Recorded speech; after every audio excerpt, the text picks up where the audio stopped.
Okay, one more guy to touch on the Cedar Rapids here. Adrian Bohorquez, fresh nickname from Cedar Rapids, the Bazooka, which I like quite a bit. Has recently been promoted to Cedar Rapids. He is 20 years and 5 months old.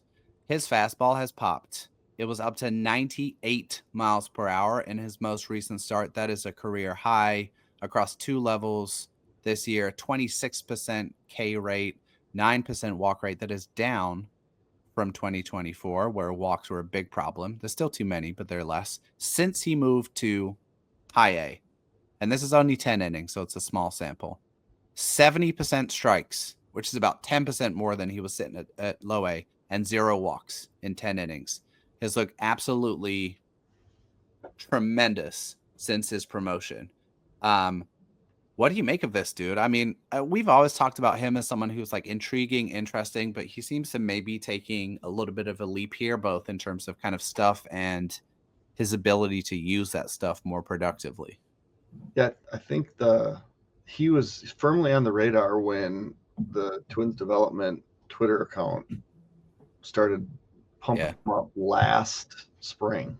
Like, who is this guy? And I believe there was like multiple references to him, and so maybe got a little more attention earlier than deserved. But I think the organization was certainly high on him. And when I said I thought Jenkins would be the second youngest, he would have been the second youngest till Bohorquez got promoted, because I think he's a little bit younger. So, yeah, another one of those arms that is he going to be a starter? Who knows? But when you have arm talent this far from the majors, like it just kind of works as that next wave, which is awesome when you're the real next wave is so deep.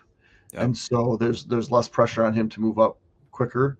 But you can certainly move him as deserved, because he's doing everything you're asking him to. So just another arm to take note of. And I think, you're going to see him probably in the 15 to 20 range on Twins prospect lists, but a guy with the potential to move significantly higher quicker if it sticks at high A this year, and then however April, May, June look of next year.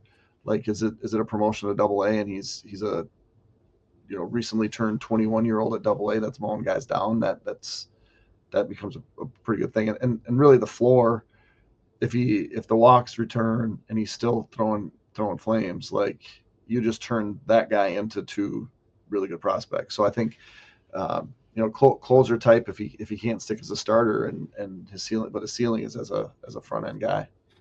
Yeah, I feel like one of my most intriguing storylines for the Twins farm system in 2026 is going to be how the pitching depth fills in the lower levels of the minors. Like, there's other guys we'll talk about here, Charlie Soto, Dason Hill. Then you have all of the 2025 draftees, Riley Quick, James Elwang, Matt Barr, all those guys, and seeing how they fill in behind what has become a very top-heavy system in terms of pitching. Like, a lot of it is in and around AAA with Abel, Bradley, Morris, Raya, all those guys. So that is something that I think will be really fun in 2026.